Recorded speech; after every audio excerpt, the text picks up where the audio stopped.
This video is Lab 4 for Physics 2211, Section N on oscillations. In the lab, I'll observe the motion of an oscillating object in Tracker and then create a computational model to predict the object's motion and compare the two results, as well as compute the energies of the oscillating objects. Newton's second law, which is the change of momentum over the change in time, allows us to determine the forces acting on the object, which in this case are gravity and the spring force.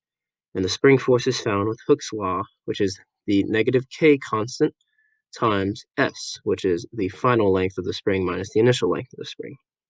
The energy principle will be used to determine the energy of the oscillating object, and in this model, the scenario only includes the kinetic energy, the gravitational potential energy, and spring potential energy.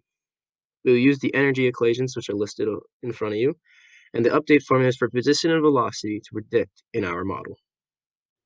In Tracker, I'll record data and observe the motion of the object oscillating. At frame 0, I will create a calibration stick of 0.7 meters to represent the spring's initial stretched length. Then I will create a point of mass, 0.402 kilograms, and measure its position from frame 6 to 103.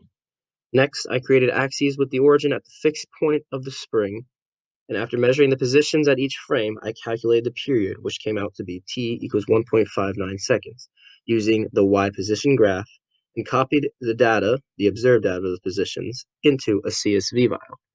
To the right, you can obviously see the video of the tracker analysis, and then below it is the graph of the y positions. In GlowScript, I created a computational model to predict the oscillating motion.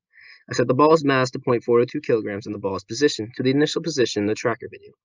Delta t was set to 1/210 seconds, and Ks was calculated to be 6.88, and the initial spring length was calculated to be 0.127 meters using the period of 1.519. The spring's length is set to the ball's position minus the spring position, and the unit vector of the spring length is the L over the magnitude of L, and S is the magnitude of L minus the initial spring length. For each of the energies, we set them equal to their respective equations and set the force of gravity equal to m times g times j hat, and the force of the spring to negative k times s times l hat. After editing the GlowScript code, the results are shown here, where the video shows the track position of the object oscillating, where red is the actual observed object and blue is the predicted object. The right shows a graph of the predicted versus observed positions, where predicted is blue and observed is red. With the results fitting well and the discrepancies due to only human error in measuring the positions, and the assumptions made in the coding where the predicted uses perfect settings, where the object won't slow down or experience drag, whereas in the observed object, it will eventually slow down due to an unperfect scenario in reality. After completing the lab, we need to answer some questions. First, using the data you obtained in Tracker, make two separate estimates of oscillation periods. First, by estimating the period of oscillation from the x position data, and second, by estimating the period of oscillations from the y position data. Then compare these two estimates and discuss. So for y, we found the period to be 1.1519, which gave a k value of 6.88. And for x, we found the period to be 1.615, which gave a k value of 6.8.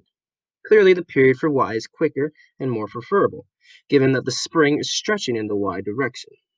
And when we use the x period to calculate the rest length, it is unreasonably small, and in this case, it was 0.052 meters. Next, for your model system, is the energy principle satisfied?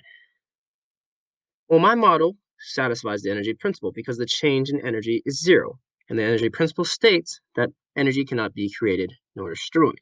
So this model clearly shows that energy is not lost or created. Additionally, the change potential energies are opposite, which is correct since the spring is being stretched in the y direction.